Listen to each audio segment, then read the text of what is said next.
다음 68번 출제 포인트. 특별계정 자산운용실적인 적립금 반영 방법. 좌당 기준가격이죠. 주식시장의 에서 주가, 그죠? 그 다음에 주수, 사는 주수. 이제 요걸로 이제 교재도 비교를 했는데 그게 제일 쉽게 우리가 알 수 있는 내용입니다. 그래서 좌당 기준가격. 기준가격은 결국 얼마에 샀니? 얼마니? 가격을 얘기하는 거죠. 그죠? 그래서 이 기준가격은 1000좌당 1000원으로 처음에 시작합니다. 그래서 시험 문제는 1좌당 1000원으로 시작한다라고 하는 오답 지문이 계속 출제가 되고 있습니다. 반드시 기억을 해 주시기 바랍니다. 그래서 기준가격은 투자 실적이, 그죠? 투자 성과가 좋으면 기준가격이 올라갑니다. 만약 투자 실적이 나빠지게 되면 기준가격은 떨어지죠. 그래서 1000원 이상이다. 그러면 플러스 수익률이죠. 마이너스가 많이 났다. 그러면 기준가격이 1000원보다 떨어진다. 이렇게 보시면 될 것 같습니다. 당연히 시가평가 원칙에 의해서 평가를 하게 됩니다. 69번 출제 포인트, 보유 좌수를 계산 한번 해보겠습니다. 보유 좌수는 뭐냐면 몇 개 가지고 있니? 몇 개 샀니? 얼마에 샀니가 기준가격이죠. 얼마에 몇 개 샀니가 보유 좌수라고 보시면 되겠습니다. 그래서 투입 보험료 얼마를 납입했니? 그죠? 이 돈으로 얼마짜리? 그게 기준가격이잖아요. 그죠? 얼마짜리? 그래서 예를 들어서 10만 원을 투입을 했어요. 그죠? 그래서 10,000원짜리 사과를 몇 개 샀니? 10,000원을 가지고 10만 원이면 10개 살 수 있잖아요. 그죠? 자, 이렇게 생각을 해주시면 아주 쉽게 이해를 하실 수 있을 거라고 생각합니다. 기준가격은 개당 가격이다. 투입보험료는 재원이죠. 그죠? 예. 그래서 몇 개 샀니? 10,000원짜리 몇 개 샀니? 이겁니다. 예. 그렇게 생각을 해 주시면 좋을 것 같아요. 그래서 보유 좌수는 돈이 들어오면 좌수는 늘어납니다. 돈이 빠지면 좌수는 개수는 줄어들겠죠. 사과 10개 사뒀는데 2개만 중도 인출해 갈게. 8개밖에 안 되잖아요. 그럼 감소하는 거고요. 그죠? 나 10만 원 더 넣을게. 그럼 또 10개 더 살 수 있다. 그럼 늘어나는 거죠. 보험료 납입, 추가 납입, 대출 원리금 상환 돈이 들어오면 보유좌수 늘어납니다. 그 다음에 월보험료 차감, 중도 인출, 계약 대출, 이건 돈 빠지는 거죠. 감소합니다. 70번 출제 포인트, 계약자 보유좌수의 증감 보겠습니다. 해당일 기준 가격의 산출은 요거 지문으로 좀 자주 나와요. 전일 말 특별계정 전체 순자산을 특별계정 전체의 좌수로 나누어서 계산을 해서 계약일 당일 딱 그날 하루만 사용을 합니다. 그래서 계약자가 납입하는 보험료를 기준 가격에 따라서 나누어서 몇 개 좌수로 환산을 하게 됩니다. 그래서 동일한 보험료, 동일한 금액이 투입이 되더라도 사과 가격이 만약에 10,000원이 20,000원이 됐다. 기준 가격이 오른 거죠. 그죠? 그러면 보유 좌수는 똑같은 금액을 투입을 했을 때 기준 가격이 낮았을 때 살 수 있는 보유 좌수가 훨씬 더 많겠죠. 기준 가격이 높을 때는 보유 좌수가 적어지게 됩니다. 요걸 여러분께서 구별을 해 주시기 바라고요. 이 기준 가격의 변동. 기준 가격의 변동은 자산 운용 실적에 따라서 바뀌는 거지 보유 좌수의 증감과는 관련이 없습니다. 자, 이 대목을 가지고 헷갈린다고 많이 출제가 되고 있다는 점 기억을 해 두시고요. 보유 좌수의 증감은 돈이 들어왔냐 나갔느냐에 따라서 증감하는 거예요. 기준 가격은 플러스 났니 마이너스 났니, 자산 운용 실적이 좋아졌니 나빠졌니, 여기에 따라서 달라지는 거지 기준 가격과 보유 좌수 증감과는 관련이 없습니다. 어떤 함정이 있었을까요? 기준 가격이 상승하게 되면 보유 좌수가 감소한다, 증가한다. 이거 다 틀렸습니다. 서로 관련이 없다. 이 부분 기억을 반드시 해 주셔야 될 부분입니다. 71번 계약자 적립금 계산해 보겠습니다. 그럼 총 내가 얼마 있니? 이거죠. 그러면 기준 가격에다가 보유 좌수를 곱하면 됩니다. 즉 뭡니까? 10,000원짜리 몇 개 있니? 10개 있어. 그거 얼마예요? 10만 원이잖아요. 그죠? 이 기준 가격이 바로 가격, 좌수가 개수니까 이 둘을 곱해서 계약자 적립금을 계산한다. 이렇게 보시면 될 것 같습니다. 기준 가격은 자산 운용 실적이 호전하게 되면 올라가고 자사운용 실적이 악화가 되면 떨어집니다. 보유좌수와는 관련이 없다. 자, 동일한 내용 계속 나오죠. 그만큼 출제에 자주 되고 있다라고 말씀을 드릴 수가 있는 부분입니다. 계약자 적립금은 매일의 투자 실적에 따라서 바뀝니다. 그래서 기준 가격도 매일 변동하고요. 계약자 적립금은 기준 가격과 보유 좌수에 비례합니다. 이 둘을 곱해서 산출하는 거니까요.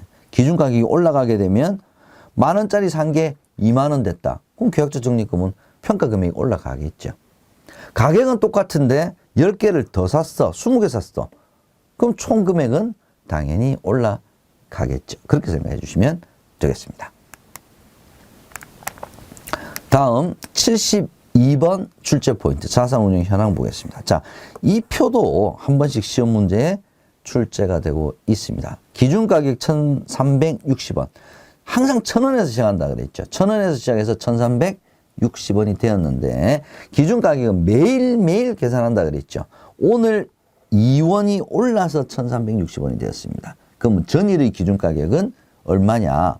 1,358원이겠죠.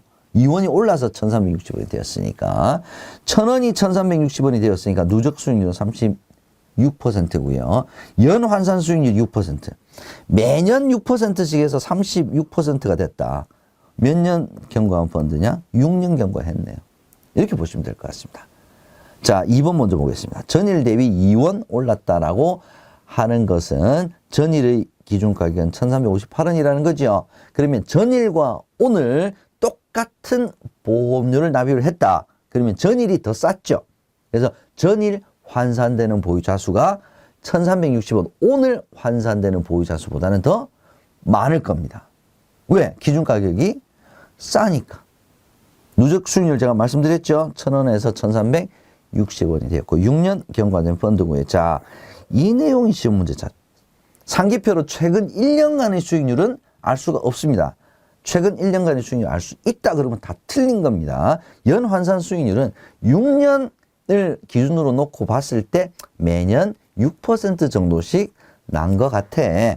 이걸 계산을 하는 겁니다. 그래서 어떨 때는 10%, 3%, 마이너스 20% 이게 다 합쳐져서 6%, 연평균 6%라는 거지. 예, 최근의 수익률이 1년간의 수익률이 6%다. 이건 아니다라는 점을 구별을 해 두셔야 되겠습니다. 73번 출제 포인트 자산운용 옵션 보겠습니다.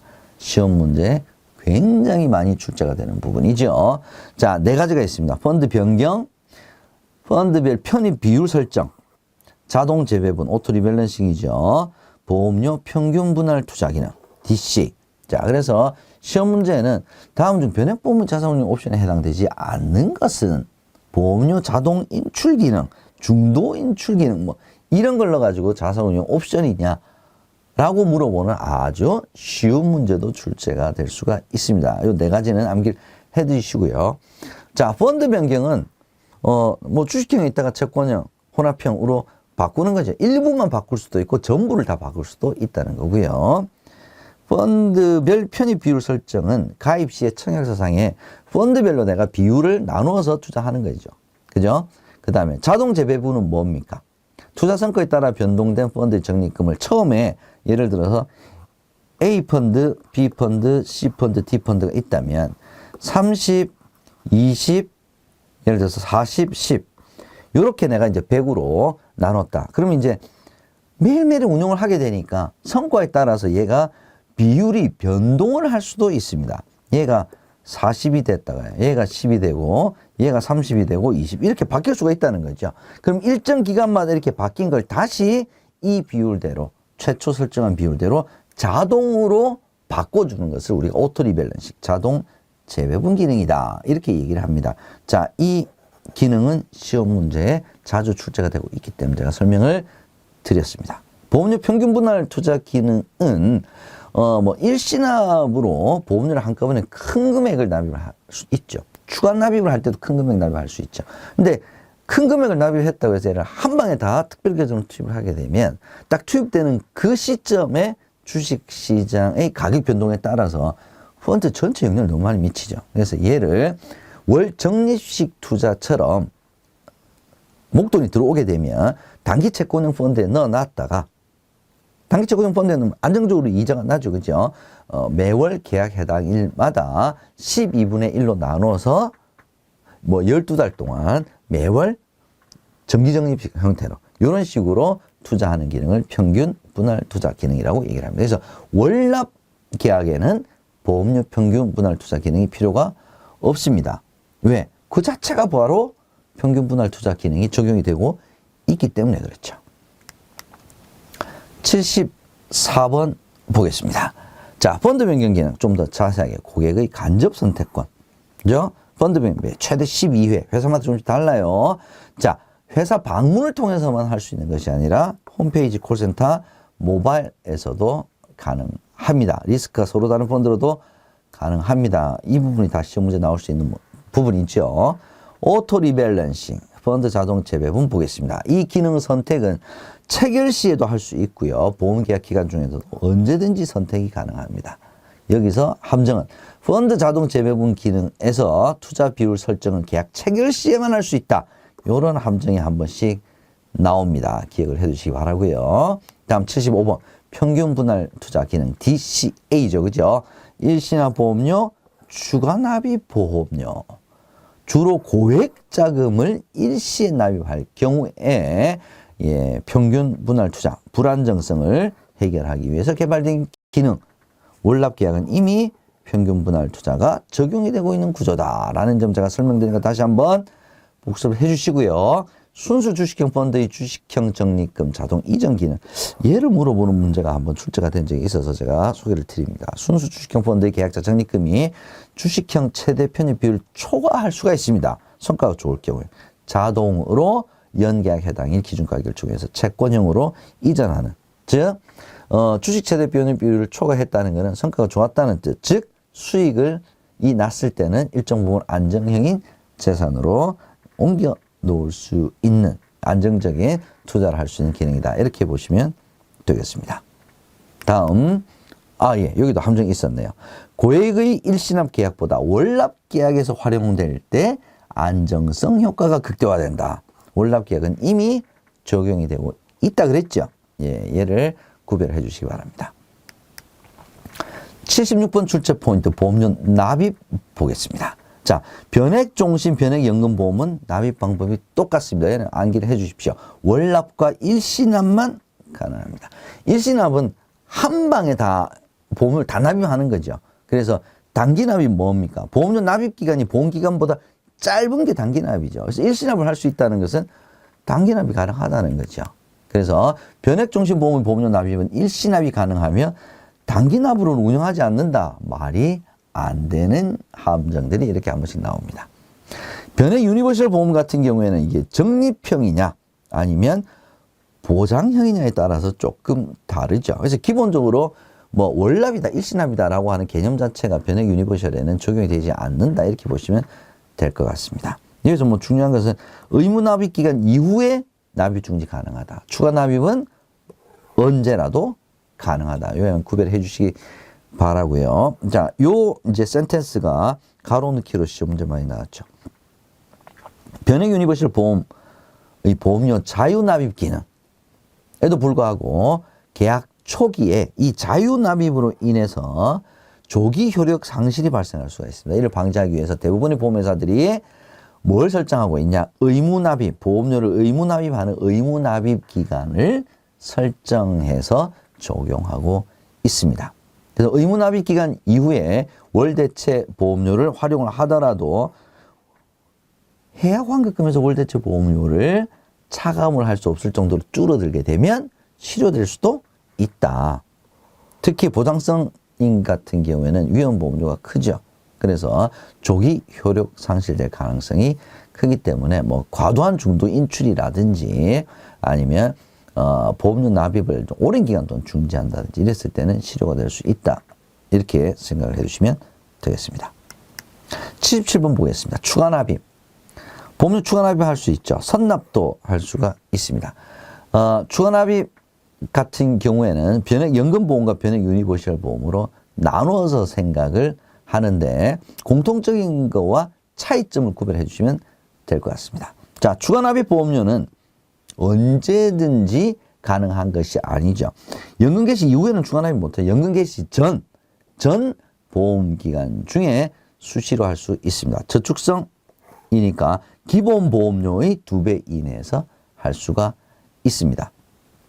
추가납입 보험료는 보험료 납입일 플러스 2영업일, 얘하고 선납보험료의 특별계정 투입일, 즉 월계약 해당 일과 비교하는 문제가 시험 문제 나올 수 있으니까 여러분들 기억을 해 두시고요.